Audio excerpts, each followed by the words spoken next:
There were all these people around you and you were alone. What does that mean? It took me a long time to realize there's a difference between being good at being alone and liking being alone. How much are we really supposed to explore that moment that we are alone? Solitude is always an edge space. It's always a growing edge space. And we all need to spend some time in that growing edge space. Enneagram. When I heard the word today, it was the first time I've heard of it. What does it mean?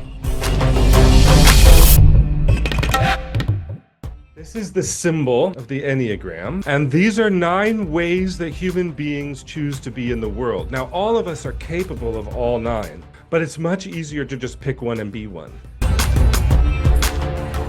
think it's also helpful to understand the personality that we are talking about now. What do we mean when we say relationship?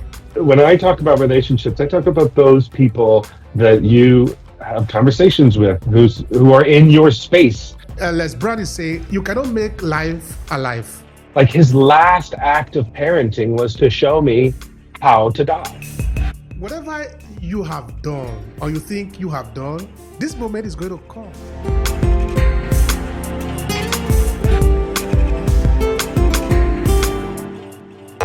What really make a good relationship? Shared experience, spending time together, doing things together, and mutual vulnerability. How should we build that type of relationship that have the flavor all the time? Make a list of all the things you love about Todd, because in 10 years, that's going to be the list of things you hate about him.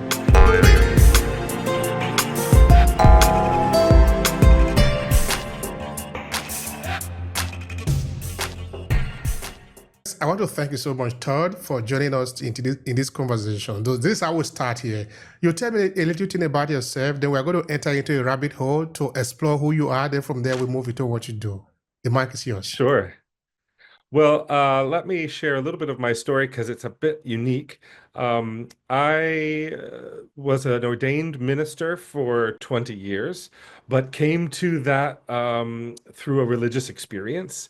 And after that religious experience, and I felt called to be a minister, I told my parents I wanted to be a minister. My father said, "You can't be a minister, you're terrible with people." And a part of my training was a year-long internship, at the end of which my supervisor said, "You can't be a minister, you're terrible with people." I did become a minister anyhow, but it turns out I was terrible with people. And it took me a long, long time to learn how to interact, how to help, how to lead, how to help people connect with one another.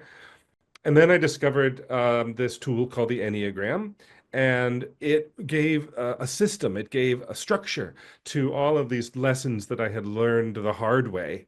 And then I decided after 20 years, I was done working nights and weekends, and I retired from the ministry, and I carried forth this teaching, this tool, the Enneagram, to help other people not hit their head against the wall for years and years and years like I did, but rather to have a tool to improve their relationships and to be happier with themselves and the people in their lives. All right. This is very interesting. There is a lot that is packed into that. So we're going to explore that. Because here, as you might have already noticed, we do a lot of storytelling here. We just love the story where you talk about yourself, where you are coming from and all of that. They are fun for us. So let's get a step backward now. Okay. Let's get a step back to where we're coming from. So what do you remember of the environment around you as you are growing up, a little you growing up? Oh, wow. What a great question. I am the youngest of 5 children, but they are yours, mine, and ours. So I have 1 half brother from my mom and 3 half brothers from my dad. And so it was a very mixed up growing up. And I got kind of lost in that. I was also a lot younger than all of them. So it was an environment that was a bit chaotic, I would say, but one where all the avenues had been explored in front of me. So when I turned 16, my parents bought me a car and they were like, "We're done. We got to the 5th one. Drive yourself where you need to go." And they actually bought an RV and started traveling around the country, leaving me at home alone. So I it was a part of my life that was kind of alone. Even though I had all these people around me, it was still a kind of a loneliness in my upbringing. All right. There is something powerful there. There were all these people around you and you were alone. What does that mean? Well, I thought that that was normal. I think a lot of us kind of graduate childhood thinking that what we go through must be what everybody goes through, and what we want and what we, would choose is what everybody wants and what everybody would choose. So it took me a long time to realize there's a difference between being good at being alone and liking being alone. Because I got very good at being alone through all of that chaos in my childhood. But it took me probably into my 30s before I said, gosh, I don't really like being alone. Just because I can do it doesn't mean that I like to do it. And that's really when I discovered that I was going to have to do some work on myself if I was going to start having my marriage was going to improve and my relationships, friendships, work relationships are going to improve. Okay, I've got some question there. I remember this should be a couple of years ago now. Okay, I'm very new in this work that I'm doing of this self-improvement journey and all of that. So I think I took out an entire year talking about just you. And I have a series of articles. Okay, in our A-Classes Media, we have over 2,000 articles there. It's just growing. So I talk about solitude, which is finding yourself. And this is particularly important for me because all my family are in Nigeria. I'm here alone in Italy. So the term itself should make sense to me. And also, based on the work that I've done, for over 10 years, I've been collecting data about the presence of Africans in northern Italy. So we're talking about immigrant people that have come here. Some of them have grown old here. Some of them, of course, have relocated some other places. A lot of them, of course, have their children, and they have had their children grow up. There will be a transformation on their part. So this question of solitude is something that come around again and again.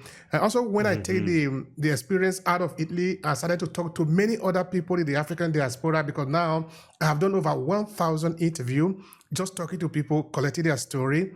It's something that is still going around, whether you are looking at the UK, Canada, or the United States, where I have a lot of people that I've interviewed.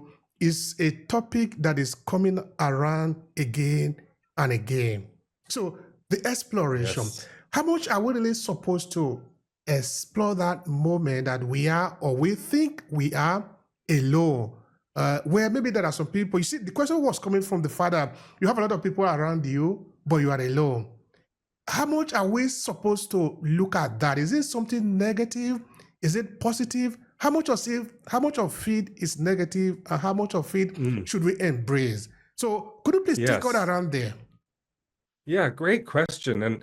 And let me tell you off the bat, I really deeply connect to what you're talking about because I myself am an immigrant. I lost my home in a wildfire about 3 years ago in the United States, and my family and I decided to move to Europe. So oh, thank you. I appreciate that. We've moved on. In fact, we've made lemonade out of the lemons.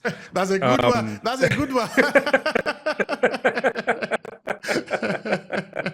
Good one. We live in Portugal now, and I really deeply connect to this migrant experience of being in a strange culture, not having your people, your family around you, and there is a solitude that is inherent in this experience. But here's what I would say about solitude and its value and how much of it we need or should have. I think solitude is always an edge space. It's always a growing edge space. And we all need to spend some time in that growing edge space because if we always stay where we're comfortable, then we don't mature and we don't gain new skills and we don't know ourselves well. So it's good for us in that way. On the flip side, we shouldn't, any of us, spend all of our time in that edge space because it is stressful and it does require a lot of our resources, mental, emotional, spiritual. So if there's a way to strike a balance, to have the good connections, to have a support network, whether it's digital or if you can make trips, or you need to both have that growth. It's very important, and I think those of us who have this experience of being in another culture will attest. We've all grown from it. And on the flip side, it's not something we can just weather 24 hours a day, 365 days a year, because it is tough, and we need each other. All right, that's so true. That's so true again.